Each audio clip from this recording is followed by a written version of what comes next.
Hello, welcome back to my channel ओज रहलिया वांगशन fan fiction.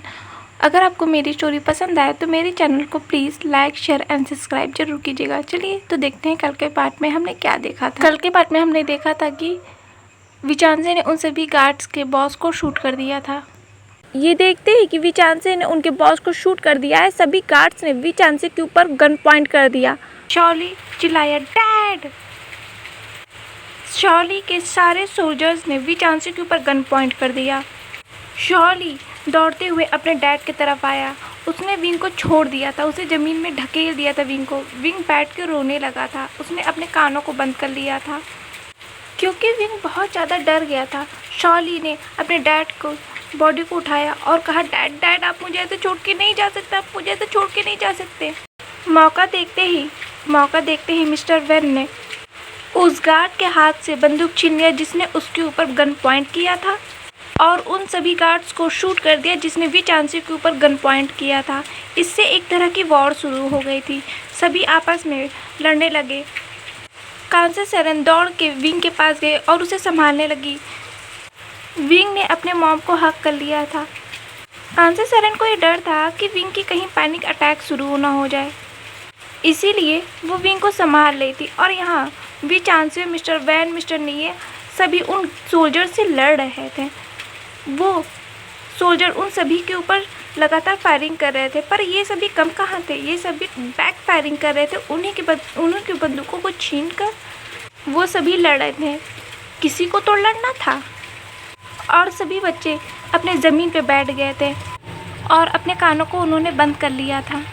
ये सभी बच्चे हैं, इस वजह से सभी पेरेंट्स अपने बच्चों को सेव करने के पीछे लगे हुए थे। शॉली बहुत ज़्यादा गुस्सा हो गया था। उसने विंग की तरफ देखा। इस ओमेगा की वजह से मेरी डैड की जान गई है। शॉली चलते हुए आया विंग के पास। उसने विंग को खींचकर कांसे सेरेन से दूर कर दिया। उसने विंग के जॉ लाइन को पकड़ा और कहा तुम्हारे वजह से मेरी डैड की जान गई है। अब तुम्हें अपना ओमेगा बना कर रहूँगा, जैसा कि मेरे डैड ने कहा था तुम मेरे ओमेगा बनोगे मेरे। कांसे सेरेन ने विंग को शॉली से छुड़ाते हुए कहा छोड़ दो मेरे बेटे को। तभी कांसे सेरेन को एक सोल्जर ने पकड़ लिया। वो शॉली से घींचते हुए उसे लेके गया। कांसे सेरेन को घींचते हुए दूर लेके गया और उसे ज़मीन पे बैठा दिया। उसके ऊपर गन पॉइंट कर दिया। पर उस सोल्जर को मिस्टर नीये ने शूट कर दिया था।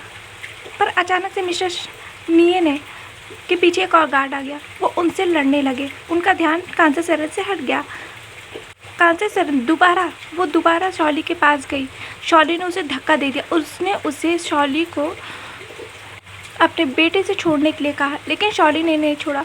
शॉली ने कांसे सेरेन को अपने पैर से एक लात मारा जिससे कांसे सेरेन नीचे ज़मीन में गिर गई।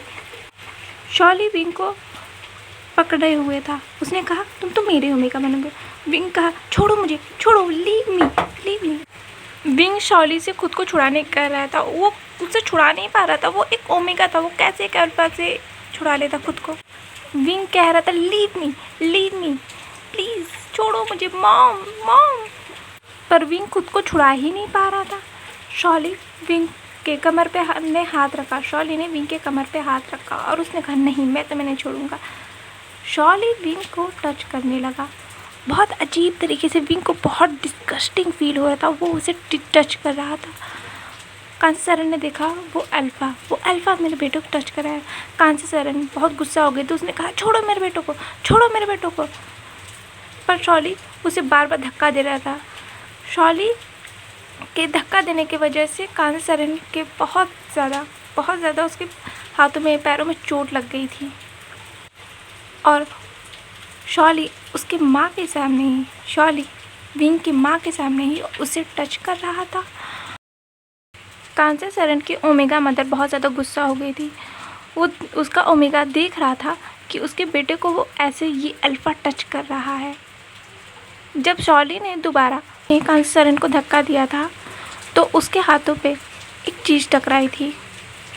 कांसे सेरेन ने देखा एक सोल्जर के बगल में एक बॉडी थी, उसके बगल में एक गन है। कांसे सेरेन ने उस गन को हाथ में ले लिया। उसने कहा रुको, तुम मेरे बेटे को ऐसे नहीं टच कर सकते। अगर तुमने कुछ किया तुम्हें शूट कर दूँगी। शॉली, उसके ऊपर कोई फ़र्क नहीं पड़ा था। शॉली ने कहा, ज़रा अपनी नज़रों को पीछे मुड़ के तो देखो, अपने नज़रों को घुमाओ ज़रा। कांसेरन ने पीछे देखा। उसने देखा न्यूसेन के ऊपर एक सोल्जर ने गन पॉइंट किया है।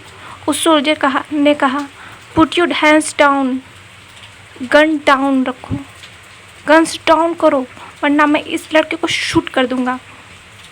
शॉली ने कहा, अब तुम किसे बचाओगी, चूज़ करो कांसेरन कि तुम किसे बचाओगी, अपने बेटे को बचाओगी या उस लड़के को बचाओगी। वो अल्फ़ा शॉली विंग को लेके जाने लगा। उसने कहा, तुम कुछ नहीं कर सकती। वो ले जा रहा था। कांसेरन देख सकती थी कि ये अल्फ़ा उसके बेटे को ले जा रहा है। शॉली ने कहा, कार शुरू करो, हमें जाना है यहाँ से। कांसेरन किसी को चूज़ नहीं कर सकती थी, किसी एक को भी चूज़ नहीं करती थी। वो कैसे चूज़ कर लेती? दोनों को ही वो अपना बेटा मानती, वो दोनों ही उसके बच्चे हैं। कैसे वो किसी को चूज़ कर लेती? कांसेरन लाचार हो गए थे। वो बैक करने लगी, प्लीज़ उन दोनों को छोड़ दे, वो बच्चे हैं, प्लीज़ तुम्हारी दुश्मनी तुम मुझसे करो ना, तुम बच्चों को बीच में क्यों ला रहे हो?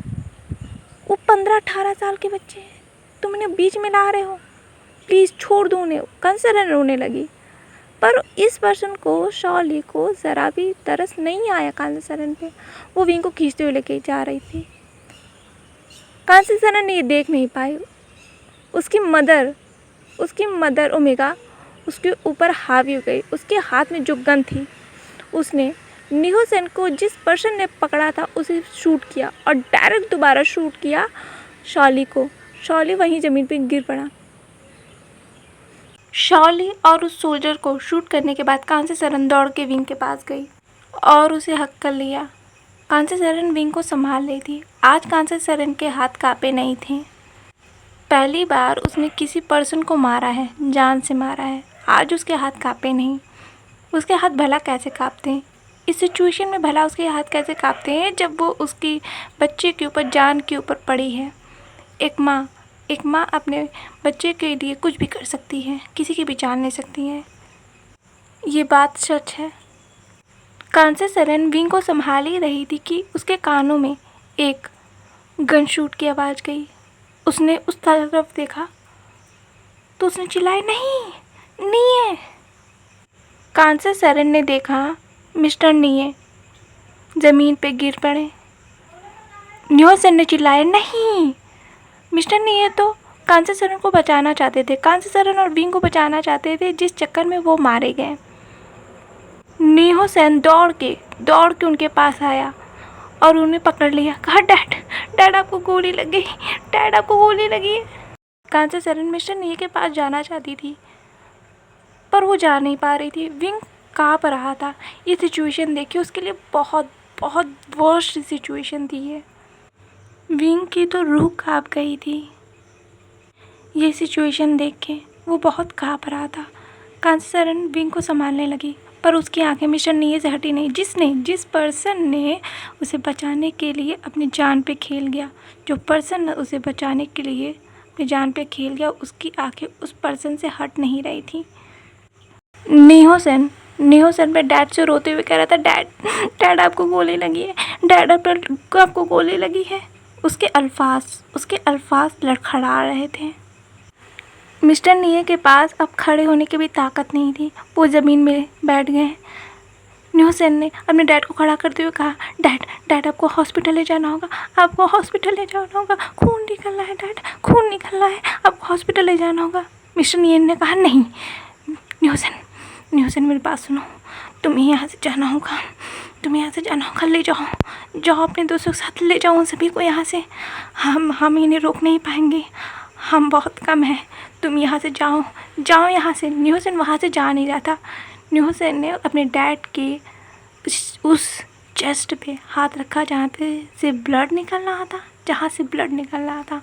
उसने हाथ रखा, वो खून को रोकने की कोशिश कर रहा था। उसने कहा नहीं डैड, नहीं नहीं, मैं नहीं जाऊँगा, मैं आपको छोड़ के नहीं जाऊँगा, प्लीज़ डैड मेरे साथ चलिए, हॉस्पिटल ले जाना, चलिए आपको हॉस्पिटल ले जाना होगा, चलिए चलिए चलिए। उसने अपने डैड को खड़ा किया और उसे ले जाने लगा। पर नियोसन के बातों पर नियोसन को गुस्सा आ गया, उनके डैड को गुस्सा आ गया। उन्होंने कहा नहीं नियोसन जाओ यहाँ से।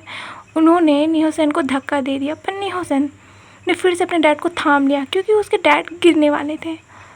उसने कहा नहीं डैड, मैं आपको छोड़ के नहीं जाऊँगा, आपको हॉस्पिटल जाना होगा, चलिए।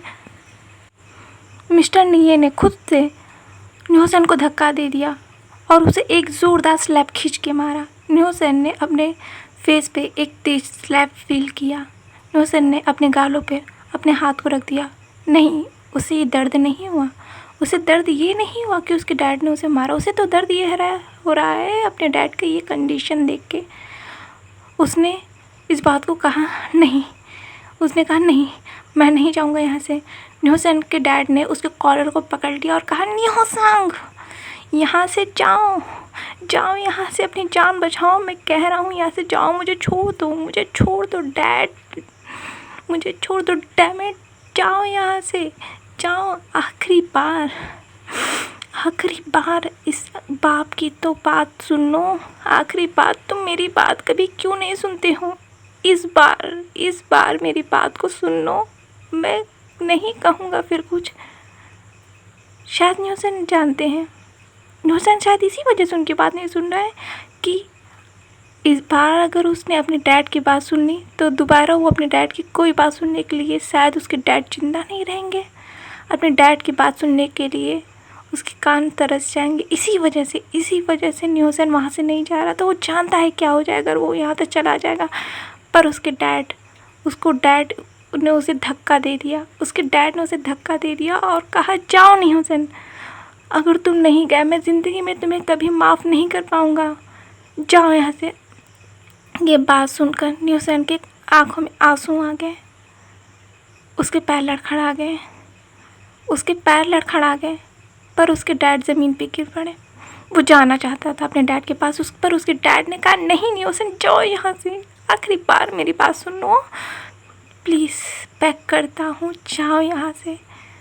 नियोसन वहाँ से चला गया। वो पीछे बार बार पीछे मुड़ के देख रहा था, पर वो वहाँ से उसके पैर जाना नहीं चाहते। पर उसके डैड ने उसे भेज दिया। उसके डैड ने उसे भेज दिया वहाँ से जहाँ से वो जाना नहीं चाहता था। अपने डैड को छोड़ के वो नहीं जाना चाहता था। उसकी मॉम की कंडीशन उसने देखी है अपने आँखों के सामने, पर उसके डैड ने भेज दिया। उसको मॉम को उसने खुद मरते हुए अपने आँखों के सामने देखा और आखिरी बार उसके डैड बचे हैं और वो उन्हें भी छोड़ दे। नहीं, नियोसन ये नहीं करना चाहता था, पर उसके डैड ने भेज दिया। उसकी मॉम की वो आंखें अभी भी उसे दिखाई दे रही हैं जब उसकी मॉम की डेथ हुई, अभी उसके डैड से पहले। नियोसन वेंकी के पास गया और उसे लेके जाने लगा। नियोसन की मॉम को गोली लग गई थी। वो अपने मॉम से कह रही थी मॉम उठो, आपको गोली लगी है, मॉम उठो, आपको गोली लगी है, हमें जाना होगा मॉम, प्लीज़ मेरी मॉम, मुझे चलो ना, प्लीज़ चलो ना, आप उठ रही हो, चलो ना। लेकिन मिसेस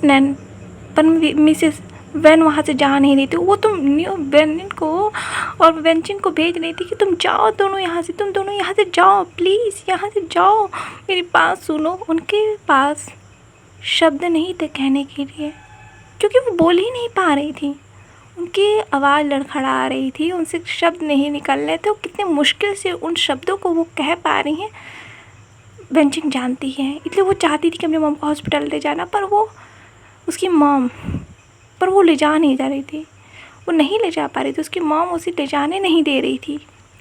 मिसेस वैन वेंचिन को ले जाने के लिए कह रही थी। वेंचिन के कानों में वो बात गूंज गई जो उसने कल ही तो अपने मॉम से कहा था। मॉम बहुत बुरी, आप हमेशा मुझे डांटती हो, नहीं डांटती, आप हमेशा मुझे डांटती हो, हर बात मुझे डांटती हो, आप बहुत। वेंचिन को वो बात याद आ गई जो उसने अपने मॉम से कहा था कि उसकी मॉम कितनी बुरी है, उसे हमेशा डांटती है। वेंचिंग ने कहा, नो मॉम, नो मॉम, आप बुरी नहीं हो, आप बुरी नहीं हो, बहुत अच्छी मॉम, आप मुझे बहुत प्यार करती हो, प्लीज़ मॉम, प्लीज़ चलो ना हॉस्पिटल चलो, आपको गोली लगी, आपको खून निकल रहा है, प्लीज़ प्लीज़ चलो ना प्लीज़। पर उसकी मॉम ने कहा, मिसेस वेन ने कहा, नहीं वेंचिंग जाओ यहाँ से, जाओ, मैं ज़्यादा देर तक नहीं खुद को संभाल पाऊँगी, जाओ प्लीज़ प्लीज़ वेंचिंग जाओ जाओ, वरना मैं खुद को माफ़ नहीं कर पाऊँगी, प्लीज़ जाओ, कि मैंने तुम्हारे कुछ नहीं कर पाई, मैं नहीं कर पाई तुम्हारे कुछ, प्लीज़ जाओ यहाँ से जाओ। मिसेस वेन की नज़रें निहोसन पे गई जो आ रहा था। मिसेस वेन ने बहुत चिल्ला कर कहा, निहोसन, वेंचिंग को यहाँ से ले जाओ, लेके जाओ यहाँ से, तुम सब जाओ यहाँ से, हम इन्हें संभाल लेंगे, तुम सब जाओ। निहोसन वेंचिंग को लेके गया वहाँ से। वेंचिंग जाना नहीं चाहती थी, निहोसन उसे घसीटते हुए वहाँ से लेके गया। और यहाँ वेनिन, जब वो सब वेनिन के पास पहुँचे तो वेनिन तो जैसे अपने होश में ही नहीं था। वेनिन एकदम फ्रीज था अपने डैड को उस कंडीशन में देख के, वो खड़ा का खड़ा ही रह गया वहाँ। मिस्टर वेन को गोली लगी थी, हाँ उन्हें गोली लगी थी, और वो उन पर्सन से लड़ रहे थे। कितना बुरा है उन सभी के लिए सिचुएशन कि वो अपने मॉम डैड को इस हालत में देख रहे हैं अपने आँखों के सामने।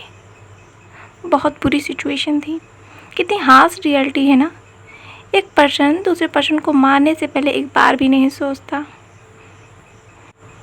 और आखिर ये सब किस लिए, सिर्फ पावर, पोजीशन, पैसा, बस इसलिए। और दूसरे की जान की कीमत कुछ भी नहीं, उनके लिए कुछ भी नहीं है। वो पेन वो फील कर रहे थे, वो पेन वो सभी फील कर रहे थे जो उनके आँखों के सामने देखकर उन्हें हो रहा था, पर वो सहन कर रहे थे। हाँ वो सहन कर रहे तो नहीं, वो नहीं कर सकते थे, नहीं कर पा रहे थे, पर वो सहन करना पड़ रहा था उन सभी के लिए। इन सब के ख़त्म होने के बाद क्या रह जाएगा? उनके सीने में वो दर्द। क्या रात को ये सभी चैन से सो पाएंगे? शायद नहीं। वेनिन को होश में लाने के बाद वो सब विंग के पास दौड़ते जो जाने लगे। वो एयरपोर्ट इतना बड़ा था कि वो सबको चलने में काफ़ी वक्त लग रहा था। हाँ उन्हें वो सब दिखाई तो दे रहे थे, पर बहुत दूर बहुत छोटे वो सब लग रहे थे। वो सब विंग के पास दौड़ के जा रहे थे। वेनिन तो जैसे एक पपेट की तरह चल रहा था, उसे जहाँ ले जाया गया वो वहाँ चल दिया। वेंचिंग के आंसू थम नहीं रहे थे, नहीं, उन सभी के आंसू थम नहीं रहे थे, नहीं थम सकते थे, पर वो सबको अपने मॉम डैड के लिए ये करना होगा अपने मॉम डैड के लिए ये सब। उन्हें कम से कम वो सब कुछ नहीं कर सकते हैं तो कम से कम अपने मॉम डैड के लिए इतना तो कर सकते हैं कि वो अपनी जान को बचा सकते हैं। वो करेंगे, वो सब ये करेंगे, अपनी जान को बचाएंगे। जब वेंचिंग विंग और कांसा सेरेन के पास पहुंची तो उसने देखा कांसा सेरेन की वाइट ड्रेस पूरी रेड हो गई थी, उसकी पूरी वाइट ड्रेस रेड हो गई थी। वेंचिंग समझ सकती थी कि ये क्यों हुआ है, पर उसने कुछ कहा नहीं, क्योंकि विंग की हालत वो देख रही थी। विंग एक छोटा सा बच्चा है और उसे ये अगर पता चलेगा तो क्या हो जाएगा। वो सभी जानते हैं विंग की हालत को, विंग कितनी नाजुक सिचुएशन से जूझ रहा है। वो पैनिक अटैक्स उसे ट्रिगर करते हैं बात पर, और ये सिचुएशन नहीं थी कि वो पैनिक अटैक को झेल सकते थे या विंग उस पैनिक अटैक को झेल सके। कांसा सेरेन की पूरी वाइट ड्रेस रेड हो चुकी थी, वो पीछे से पूरी रेड हो चुकी थी। कांसा सेरेन ने वेंचिंग को देखा, उसने कहा, वेंचिंग, निहोसन, विंग को यहाँ से ले जाओ इसे यहाँ से। विंग ने कहा, नहीं मॉम, आज के लिए बस इतना ही, चलिए मिलते हैं कल एक और पार्ट के साथ ब्लैक रोज़ के एक नए सफ़र पे। Bye bye.